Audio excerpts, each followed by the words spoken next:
எனக்கு எல்லாமே தெரியும். ஏப்பா, நான் இவ்வளவு சொல்லி நீங்க வெளியே போயிட்டு வரீங்கல்ல? ஆமா, இந்த கிராமத்துல எவ்வளவு கொடுமைகளை பார்த்தோம் தெரியுமா?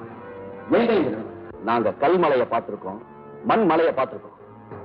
ஆனா பிறமலையை பார்த்ததே இல்லை. அதை இங்கதான் பார்த்தோம்.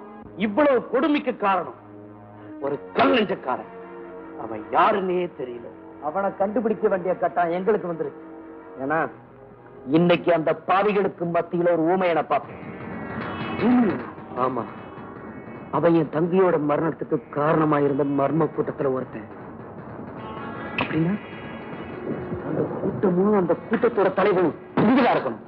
அவனை கண்டுபிடிச்சு உயிரை வாங்காம நான் இந்த ஊரை விட்டு போக மாட்டேன். தம்பி, உணர்ச்சி வசப்படாத. முதல்ல சாப்பிடுவோம், அப்புறம் மற்றதெல்லாம் பேசுவோம். வா வா. என் தங்கச்சி தேடி இங்க வந்தோம். ஆனா இங்க நடக்கிறதெல்லாம் பார்த்தா நாம ஒரு தங்கச்சிக்காக வருத்தப்படுறோம். நம்ம கூட பிறக்காத 1000 தங்கச்சிங்க அவதிப்படுறாங்க. நமக்கு ஏற்பட்ட துன்பம் கடுகு. இங்க நடக்கிறதோ கடன். இனிமே சுயநலம் வேண்டாம், பொது நலம் தான். ஊருக்கு உழைப்போம், நல்லது நடக்கும். அந்த ஊமையை மட்டும் கண்டுபிடிச்சுட்டா எல்லாத்துக்கும் ஒரு விடை கிடைக்கும். என்னப்பா அதிகாலையிலேயே புறப்பட்டீங்க? நேத்து நாங்க போட்ட சபதத்தை மறந்துட்டீங்களா? எனக்கு எல்லாமே தெரியும். அந்த ஊமையை கண்டுபிடிக்கத்தானே? ஆமா, அவன் மூலமா அந்த கூட்டத்தை கண்டுபிடிக்க. நானும் அதுக்காகத்தான் காத்துட்டு இருக்கேன். புறப்படலாமா?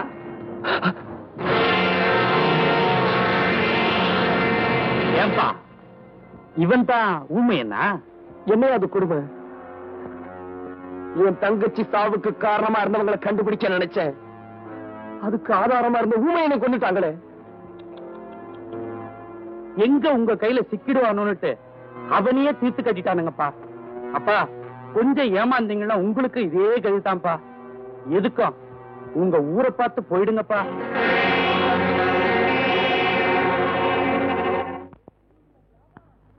பிள்ளையாரப்பா, என்னுடைய வியாபாரம் நல்லா செழிப்படைஞ்சு நான் இன்னும் முன்னுக்கு வரணும்.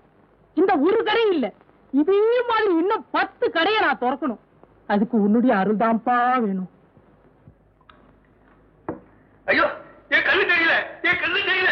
இது கள்ளச்சாராயா, கள்ளச்சாராயா. Police, police, police. என் கண்ணு வந்துருச்சு, என் கண்ணு வந்துருச்சு. இது வெள்ளச்சாராயா, வெள்ளச்சாராயா. ஏய் குண்டு, போடுறா 100 மில்லி. அது மில்லி இல்லடா, உன் குடும்பத்துக்கு வைக்கிற கொள்ளி. இப்படி பட்டைய சாப்பிட்டுக்கிட்டே இருந்தீங்கன்னா உன் குடும்பம் மொட்டை தான். காலம் மாறி போச்சு. அது சரித்திர காலம், இது சாராய காலம். உனக்கு இது வேற ஒண்ணு. யாரா வந்து வண்டைய மேல போட்டது? இது வண்டு இல்ல தாத்தா, குண்டு. ஐயோ, குண்டா போட்டல. குண்டு போட என்ன தைரியம் வரல. அது போட்டோம். உங்களுக்கு 60ஆம் கல்யாணம்னு சொன்னாங்களே. எந்த மடம் பேர் சொன்னது? இது 80வது கல்யாணம். ஓஹோ, கல்யாணம் முடிஞ்ச உடனே கடைக்கு வந்துட்டீங்களா? அதுங்க பொண்டாட்டி தேனிலும் போனுங்க, அதான் அப்படியே தேனை சாப்பிட்டு போலான்னா. அது போட்டோம். உங்க மகன் எங்க இருக்கிறான்? இதோ இங்கே பக்கத்திலே இருக்காங்க. அட பாவி, நீமா? ஆமா, உன் மகன் என்ன பண்றான்? இததான் பண்ணினுக்கிறான். அட பாவி, நீமா? ஏண்டா, உன் பொண்டாட்டி கர்ப்பமா இருந்தாளே? பிறந்துருச்சே, புள்ள பிறந்துருச்சே. புள்ள எங்க? அதுதான் பக்கத்துல இருக்கிறான். அட பாவி, நீமா? நான் குடிக்கிறேன், ஊத்தி குடுக்கிறேன். ஐயோ, அட பாவிகளா, குடும்பம் குடும்பமா குடிச்சு சாகுறார்களே. இந்த நாடு உருப்பிடுமா? இந்த நாட்டை நான் எப்படி திருத்த போறேன்? துக்கத்தோட அடைக்குதே. குண்டே, குண்டே, பரம்பரை குடிகார ராமசாமி அண்ணே, உங்க துக்கத்தை போக்குறதுக்கு சிறந்த மருந்து இதோ.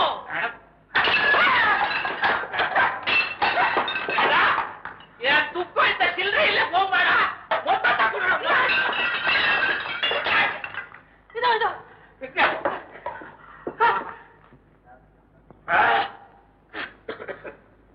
அப்பா, இப்ப தாண்டா என் துக்கம் கொஞ்சம் குறைஞ்சிருக்குது. என்னடா இது அக்கறமா? நான் ஒண்ணும் பண்ணலைங்க. நீதான் ஒண்ணும் பண்ணலையே. ஒவ்வொரு கடையில குழு குழுன்னு ஏசி போட்டு சாராயத்தை குடுக்கறானுங்க. 100 மில்லிக்கு ஒரு எலுமிச்சம்பழம், 700க்கு ஒரு சோடா, 300க்கு ஃபேண்டா, 500க்கு ஆட்டம் அப்படின்னு குய்யா முறையோட கத்துறானுங்க. தேவடியா பசங்களா, எங்களை ஏமாத்துறீங்க. இருக்குல்ல இங்கேயும். என்னடா இருக்கு? என்ன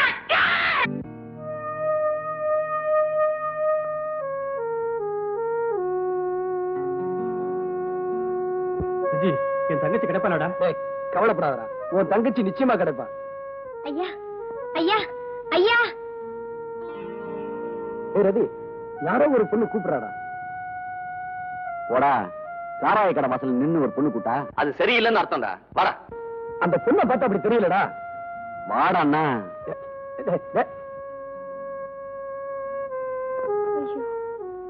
உள்ள இருக்கிற எங்க அப்பாவை கூப்பிடுறதுக்கு யாருமே உதவி செய்ய மாட்டேங்கிறாங்களே, நான் என்ன செய்வேன் கடவுளே?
இனி அனுமதி தேவையில்லை. இப்படியா? நானே போறேன். ஏய், யாரு நீ? நான் தாண்டா அடுத்த பராசக்தி. ஓ, நீதான் சில்லற வேலையெல்லாம் சரியா? ஆமாண்டா, இப்பதான் ஆரம்பிச்சிருக்கேன். ஏய், என்னடா பாத்துக்கிட்டு நிக்கிறீங்க? ஆட்டு தோலை உரிக்கிற மாதிரி உரிகளா இவனை?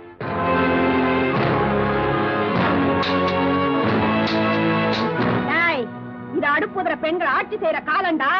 காய் நறுக்கிற இந்த கையாலேயே ஒன்ன போல நாய்களோட தலை அறுத்துறேன்டா. என்னடி சொன்ன? பொட்ட சிரிக்கி.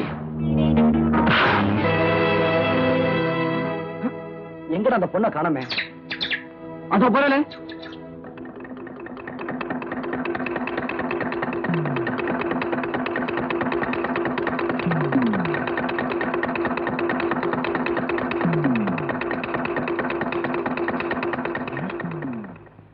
எங்கடா அந்த பொண்ணை காணோம்? இந்த பக்கம் போனா? வாங்கடா, வாங்க. யாரு நீங்க? வாங்க நீங்க.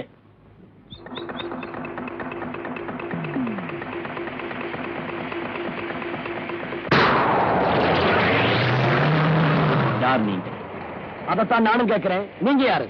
அப்பாவிகள், பாதிக்கப்பட்ட அனாதைகள். எதுக்காக மறைஞ்சு வாழ்றீங்க? இதோ ஒட்டிய வயிறும் வத்திய உடலுமா காட்சியளிக்கிறாங்களே, இவங்களை இந்த கதிக்காளாக்கி அந்த பாவிங்க மேல பாயத்தான்.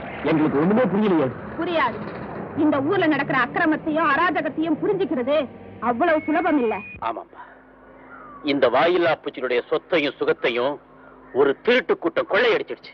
தெரியும், நாங்களும் அதை கண்ணால பார்த்தோம். என் பொண்ணுங்க, என் பொண்ணுங்க, என் பொண்ணை என்ன பண்ணீங்க பாவீங்களா? என் பொண்ணுங்கடா.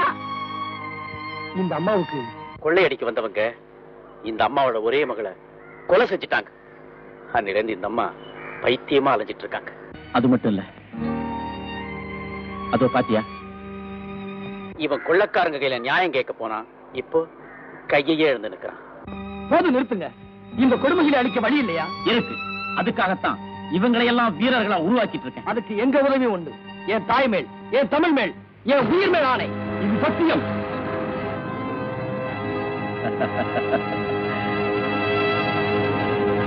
அதோ பாத்தீங்களா,